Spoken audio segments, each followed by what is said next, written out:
Hello, जय हिंद साथियों।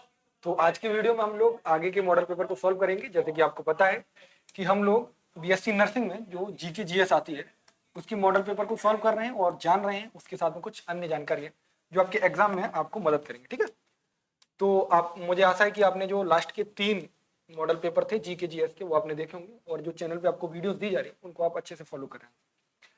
Comment box के माध्यम से आप बताते रहना कि आप लोगों को चीज़ें समझ आ रही है कि नहीं आ रही है। अगर आपको कहीं भी किसी भी सब्जेक्ट में कहीं भी दिक्कत है, किसी भी क्वेश्चन में कोई दिक्कत है, आप बता देना। कभी कभी ऐसा होता है कि गलती से आंसर गलत मार्क हो जाता है, तो उन चीज़ों को भी आप देखते रहना, बताते रहना। ठीक है, चलिए पहले प्रश्न की बात करेंगे। स्वतंत्र भारत के पहले गवर्नर जनरल की बात कर रहे हैं, कौन थे? देखिए मैं आपको बताऊं मेरे भाई, 2-3 चीजें हैं, समझने का प्रयास करें। बात किसकी कह रहे हैं? इंडिपेंडेंट इंडिया की बात करें, यानी कि स्वतंत्र भारत की बात करें, यानी कि 1947 की बात कर रहे हैं। क्योंकि आपको पता है कि 15 अगस्त को भारत आजाद हो जाता है। ठीक, 15 अगस्त को भारत आजाद हो जाता है और एक हमारा छोटा बेटा नल्ला पाकिस्तान भी बनता है। ठीक है, तो वो भी आप याद रखेंगे।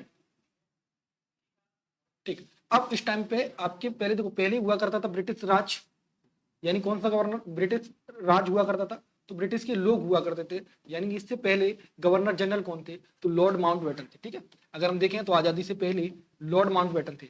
लेकिन यहाँ कह रहा है कि स्वतंत्र भारत की बात कर रहा है तो सी राजगोपालचारी जी होंगे। ठीक है, सी राजगोपालचारी जी हैं। ठीक है, ये हमारे स्वतंत्र भारत के पहले गवर्नर जनरल थे, पहले गवर्नर जनरल थे। अगर मैं बात करूं पहले वायसराय कौन थे, तो याद रखना वायसराय का पद आपका 1858 में आया था, जब 1857 की क्रांति होती है। ठीक है, तो 1857 की क्रांति तक आपको पता है कि 1856 तक आपके लॉर्ड डलहौजी हुआ करते थे। लेकिन उसके बाद 1857 की क्रांति के टाइम पर लॉर्ड कैनिंग हुआ करते थे। कौन हुआ करते थे? Lord Canning. तो लॉर्ड कैनिंग को ही 1857 में वायसराय बना दिया गया था, क्योंकि पहले कंपनी का राज हुआ करता था, उसके बाद ब्रिटिश गवर्नमेंट का राज आ गया। अब आप लोग कहेंगे सर ये क्या पढ़ा दिया, समझ नहीं आया। देखो सीधी सी बात है, आप लोग उस बैकग्राउंड से नहीं तो आपको समझ नहीं आएंगे, लेकिन आपको चीज इतनी याद रखनी कि इसका सी राजगोपालचारी आंसर होगा। और जवाहरलाल नेहरू कौन थे? तो आप अच्छे से जानते हैं कि जवाहरलाल नेहरू कौन थे। तो जवाहरलाल नेहरू जी आपके पहले प्रधानमंत्री थे। और डॉक्टर राजेंद्र प्रसाद कौन थे? तो पहले राष्ट्रपति थे। ठीक है, चलिए देखिए यहां पर आपको कुछ क्वेश्चन में दिया क्या है, आप ध्यान से सुनना मेरे भाई।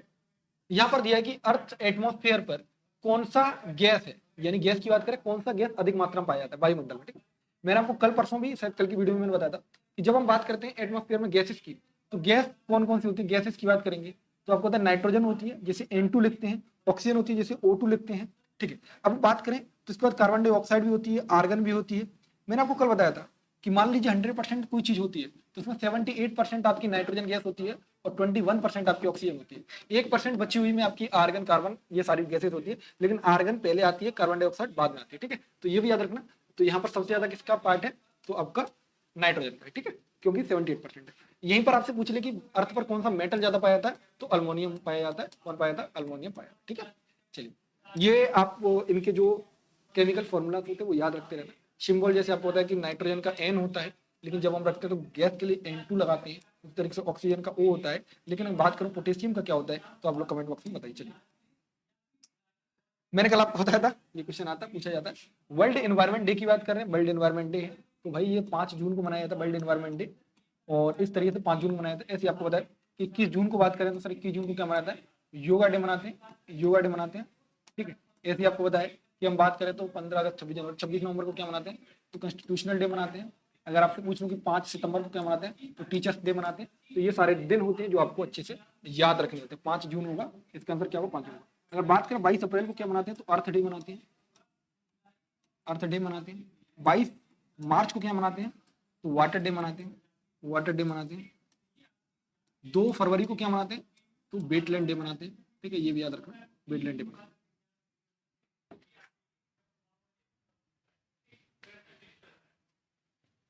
चलिए chemical formula of baking soda. जैसे आपको पता है बहुत सारी चीजें होती है उनके केमिकल फॉर्मूला, तो उस तरीके से NaCl किसका बेकिंग मतलब केमिकल फॉर्मूला है? तो टेबल सॉल्ट का है। ठीक, जिस सल्ट को हम लोग टेबल पे यूज करते हैं, खाने के लिए यूज करते हैं, तो टेबल सल्ट का फॉर्मूला क्या है आपका? ये है। ठीक है, अब ऐसे में बात करूं और चीजों की, ऐसे में आपकी और चीजों की बात करूं तो बेकिंग सोडा का फॉर्मूला होता है NaHCO3। ये पर बात करें जिप्सम का क्या होता है, तो CaSO4 डॉट हाफ H2O, तो आपका किसका होगा बताइए जल्दी से? ये किसका होगा? POP का। ठीक है, अगर जिप्सम की बात करें तो इसमें अगर हम पानी मिला दें 1.5 अणु, तो क्या बन जाएगा आपका? जिप्सम का बन जाएगा। ठीक है, लॉन्गेस्ट कोस्ट लाइन की बात कर रहे हैं कि कौन सी लॉन्गेस्ट कोस्ट लाइन होती है, तो जब भारत का मैप बनाए तो यानी कि ये हमारा, अगर मान लीजिए तो मान लीजिए ये भारत का हम लोग पेनिसुलर एरिया मतलब एरिया है, ठीक है, ये दक्षिण का है। तो यहाँ पर आपको पता है कि यहाँ पर गुजरात हुआ करता है, फिर ऐसे ही महाराष्ट्र वगैरह। तो यहाँ पर सबसे बड़ा जो एरिया है वो किसका है? तो गुजरात का, मेरे को याद रखना, ठीक है। गुजरात का, तमिलनाडु का होता है। जीटीए करके हम लोग याद करते हैं इसे, तो जीटीए करके हम लोग याद कर लेते हैं इसे, आप भी ऐसे याद कर लेते हैं, ठीक। तो गुजरात का होता है, किसका होता है? गुजरात का होता है, ठीक है। अगर आपसे पूछ लीजिए तो मान लो आपसे लॉन्गेस्ट कोस्ट लाइन पूछे, अगर मान लो वैसे एरिया पूछ ले, तो हमारा बांग्लादेश के साथ लगता है, ठीक है, सबसे ज्यादा, ना कि पाकिस्तान के साथ में। याद रखना, बांग्लादेश के साथ लगता है, बांग्लादेश, ठीक है, बांग्लादेश के साथ लगता है, पाकिस्तान के साथ कम लगता है। लेकिन अब याद रखना, अफगानिस्तान से सबसे कम लगता है 106 किलोमीटर, किसके साथ? अफगानिस्तान के साथ 106 किलोमीटर लगता है, ठीक है। चलिए, यहाँ पर हम बात करें, पूछा जा रहा है कि फादर ऑफ इंडियन कॉन्स्टिट्यूशन किसे बुलाया जाता है। मैंने कल भी आपको बताया था कि फादर ऑफ इंडियन कॉन्स्टिट्यूशन किसे बुलाया था? Doctor B are Ambedkar ji को बुलाया था। और ये प्रारूप समिति, यानी कि जो समिति आपका प्रारूप संविधान का बना रही थी, उसके अध्यक्ष भी थे, प्रारूप समिति के अध्यक्ष भी थे, ठीक है।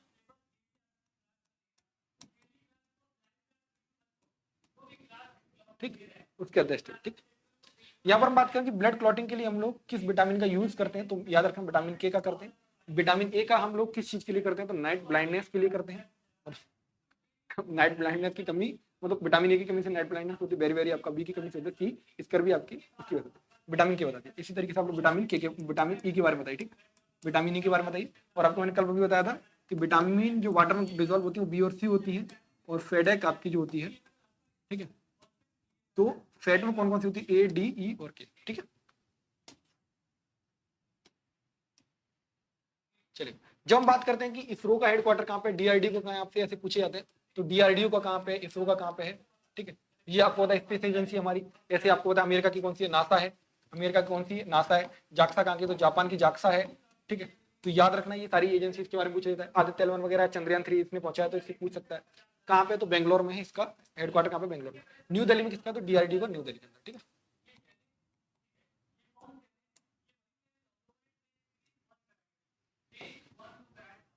चलिए, what is the hardest natural substance on earth? Earth पर कौन सा सबसे हार्डेस्ट सब्सटेंस की बात कर रहा है? तो मेरे भाई क्या होगा? तो हीरा ही होगा, डायमंड ही होगा। डायमंड किसका एलोट्रॉप्स है? तो याद रखना कार्बन का है, कार्बन, कार्बन के हैं। कार्बन की कौन कौन से होते हैं? ग्रेफीन होता है, ग्रेफाइट होता है। तो ग्रेफीन जो ग्रेफाइट होता है, ग्रेफाइट में याद रखना इलेक्ट्रिसिटी पास होती है, लेकिन ये एग्जाम्पल है, तो याद रखना एक्सेप्शन है, ये याद रखना। चलिए, बात किसकी कह रहा है कि ह्यूमन बॉडी में लार्जेस्ट ग्लैंड की बात कर रहा है कि सबसे बड़ी कौन सी होती है? तो बताइए कौन सी ग्लैंड होती है सबसे बड़ी? लार्जेस्ट ग्लैंड कौन सी होती है? इसका आंसर मैं आपसे पूछ सकता हूँ क्या? मतलब पिट्यूटरी होती है या फिर यकृत होता है? बताइए कौन होती है?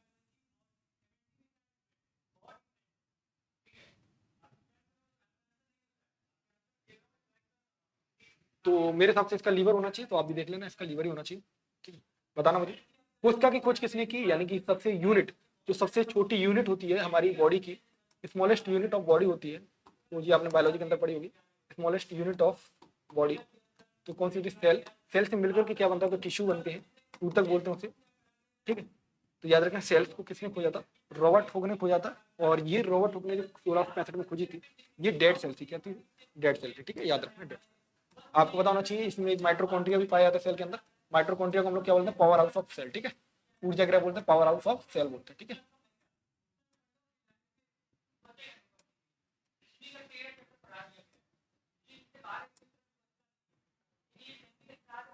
भारत छोड़ो आंदोलन किस वर्ष शुरू हुआ? ठीक है, भारत छोड़ो आंदोलन किस वर्ष शुरू हुआ? यानी जब हम बात करें कि भारत में एकदम लगा कि यहाँ पर डू और डाई का नारा दिया गांधी जी ने। पहले गांधी जी बहुत सत्य और अहिंसा की बात करते, ठीक है, अहिंसा की बात करते थे, लेकिन डू और डाई की बात करी उन्होंने यहाँ पर। डू और डाई की बात किसने की? महात्मा गांधी ने दिया था, एम पी गांधी, ठीक है। तो ये याद रखो, 1942 में आपका चालू हुआ भारत छोड़ो आंदोलन, ठीक है। 1930 में कौन सा था? सल्ट सत्याग्रह था, ये याद रखना। 1920 की बात करेंगे तो सिविल डिसोबीडिएंट मूवमेंट था, कि असहयोग मतलब हाँ, नॉन कॉर्पोरेशन, बिल्कुल नॉन कॉर्पोरेशन मूवमेंट हमने स्टार्ट किया था कि हम लोग कोई साथ नहीं देंगे। इसके बाद चोरी चोरा में 1922 में घटना हो जाती है, उसके बाद में से विड्रॉ करना पड़ता है, ये भी याद रखना, ठीक है। चलिए, ठीक है, which of the which river जो दक्षिण गंगा के नाम से जानी जाती है? आपसे ऐसे पूछता है, कोसी को हम लोग बोलते हैं सौरव बिहार। क्या बोलते हैं? सौरव बिहार, सौरव बिहार, ठीक है। ऐसे कोसी याद रखना, ठीक है, सौरव विहार है ये भी। दक्षिण गंगा किसको बोलते हैं? तो गोदावरी को बोलते हैं। दक्षिण की गंगा किसको बोलते हैं? गोदावरी को बोलते हैं। सबसे बड़ी नदी कौन सी है? तो गंगा है। और आपको पता है गंगा की सहायक नदी कौन सी है? तो यमुना है। और गंगा यमुना जहाँ मिलते हैं उसे हम बोलते हैं इलाहाबाद या प्रयागराज। ठीक है, तो प्रयाग मतलब मिलन को, संगम को ही बोलते हैं प्रयाग, और संगम का मतलब ये होता है मिलना। ठीक है, तो याद रखिए। बताइए, क्लियर है यहाँ तक बात है?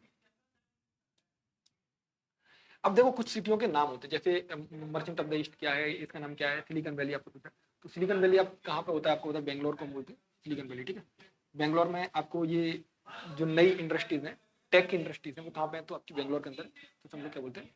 बेंगलोर के अंदर है, जैसे हम सिलिकॉन वैली बोलते हैं। ठीक है, नॉर्मल ब्लड प्रेशर की बात करें तो हेल्दी मनुष्य का कितना होता है? तो आपको होता है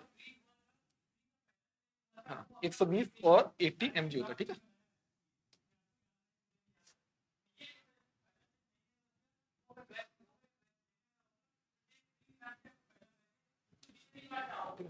तो 120 आपका, और ये मरकरी में होता है mg मतलब मरकरी, वो एचजी मतलब मरकरी। ठीक, याद रखो।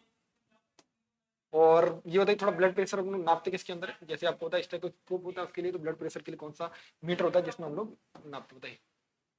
चलिए अगर बात करें कि फर्स्ट सैटेलाइट कौन सी है जिसे इंडिया के द्वारा लॉन्च किया गया था? बताइए जल्दी। फर्स्ट सैटेलाइट की बात करेंगे तो इंडिया के द्वारा लॉन्च की गई थी, बताइए क्या नाम था उसका? तो मेरे को याद रखना, आर्यभट्ट थी। कौन सी थी? आर्यभट्ट थी। ठीक है, अभी आपको होता है चंद्रयान भी हमारा सक्सेसफुली लॉन्च हो गया चंद्रयान स्टडी के लिए। तो चंद्रयान 3 किसके द्वारा किया गया? तो आपको होता है इसरो के द्वारा किया गया। आदित्य 11 भी हमने सूर्य की स्टडी के लिए भेजा है, तो वो भी हमने किसके द्वारा भेजा है? इसके द्वारा। ठीक है, विंग्स ऑफ फायर मैंने आपको कल भी बताया था, बहुत सारी बुक्स होती हैं उनके नाम होते हैं। विंग्स ऑफ फायर के बारे में पूछ रहे हैं कि विंग्स ऑफ फायर कौन किसके द्वारा लिखी गई बुक है? तो याद रखना डॉक्टर एपीजे अब्दुल कलाम जी के द्वारा लिखी गई। यहाँ पर चेतन भगत की बुक बहुत सारी हैं, आपने बुक्स पढ़ी होंगी, आपको शायद याद भी होगी। हाफ गर्लफ्रेंड वगैरह इनकी बुक है, चेतन भगत की, तो वो भी याद रखिए। विक्रम साराभाई कौन थे? और रतन टाटा जी हमारे बहुत बड़े उद्योगपति थे, लेकिन ये भारत के बहुत बड़े उद्योगपति टाटा के फाउंडर वगैरह फाउंडर भी थे, लेकिन अब दुनिया में नहीं रहे हैं। जी याद, यहाँ पर ध्यान दीजिए। ह्यूमन ब्रेन कंट्रोल करता है विलेंस और कोऑर्डिनेशन। ठीक है, कोऑर्डिनेशन कौन करता है बताइए? तो याद रखना भाई, सेरिबेलम होगा। ठीक है, कौन सा होगा? सेरिबेलम होगा, ये भी याद रखना। कौन सा होगा? सेरिबेलम। ठीक, आपसे पूछ रहे हैं कि मिनिमम एज क्या है वोट डालने की भारत के इलेक्शन में? याद रखो, पहले ये उम्र 21 वर्ष हुआ करती थी, लेकिन भारत के संविधान में एक संशोधन किया गया।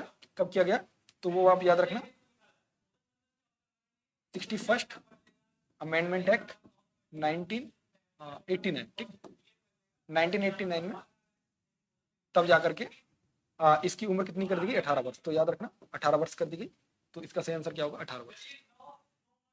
ऐसे आपकी ऐसा होता है एमपी मतलब मेंबर ऑफ पार्लियामेंट लड़ने के लिए उम्र कितनी चाहिए? 25 वर्ष उम्र होनी चाहिए। एमएलए बनने के लिए भी 25 वर्ष उम्र होनी चाहिए। ठीक, एमएलए 25 वर्ष होनी चाहिए। ठीक,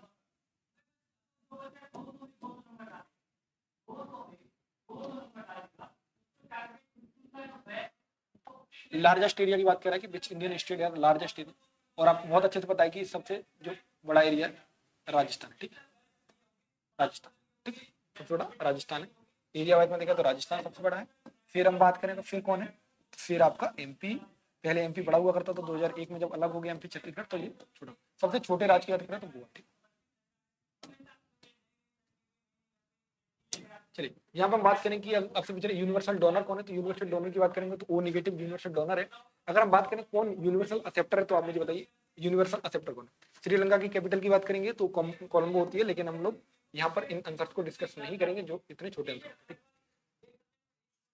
नीति आयोग की बात करेंगे तो नीति आयोग की पूर्व संस्था का नाम क्या था? तो इससे पहले जो संस्था थी वो प्लानिंग कमीशन हुआ करती थी, और प्लानिंग कमीशन यानी कि योजना आयोग हुआ करता था। योजना आयोग आपका 1950 से वर्क कर रहा था, और 1950 से थी और 2017 तक चली है, लेकिन वह 2015 में ही आपका नीति आयोग आ गया था। ठीक है, तो नीति आयोग आपका 2015 में गया था, ये भी याद रखना। यूपीएससी तो आपको आईएएस पीसीएस की एग्जाम कराती है। इलेक्शन कमीशन आप जानते हैं जो चुनाव आयोग कराता है, चुनाव कराए जाते हैं। फाइनेंस कमीशन आप जानते हैं 280 के आर्टिकल के अंदर। ठीक है, जीडीपी की बात करेंगे तो ग्रॉस डोमेस्टिक प्रोडक्ट के नाम से जानी जाती है। ठीक, ग्रॉस डोमेस्टिक प्रोडक्ट यानी कि भारत के अंदर जो भी चीजें हमारे एरिया में डोमेस्टिक एरिया में उगाई जाती है की जीडीपी काउंट करते हैं, ठीक है। बात करेंगे मेटल जो लिक्विड फॉर्म में पाई जाती है वो कौन सी है, तो मेटल की बात कर रहा है, याद रखना मेटल की बात करें ना कि नॉन मेटल की। तो मेटल कौन सी पाई जाती है, तो मरकरी है जो कि आपकी लिक्विड फॉर्म में पाई जाती है। रूम टेम्परेचर क्या होता है, वही 25 डिग्री। तो ये आपके कुछ बैचेस चल रहे हैं जो आप लोग चाहें तो इन्हें ज्वाइन कर सकते हैं। यहाँ पर आपको पीडीएफ वगैरह आपको मिल जाएंगी, ठीक है। जो टेस्ट सीरीज है वो भी आपको मिल जाएगी। चलिए बहुत बहुत धन्यवाद हमारे साथ जुड़ने के लिए। कैसी लगी क्लास जरूर बताना। अगर आपको कोई भी चीज़ों का प्रश्न है आपका तो भी पूछ लेना। चलिए धन्यवाद, जय हिंद।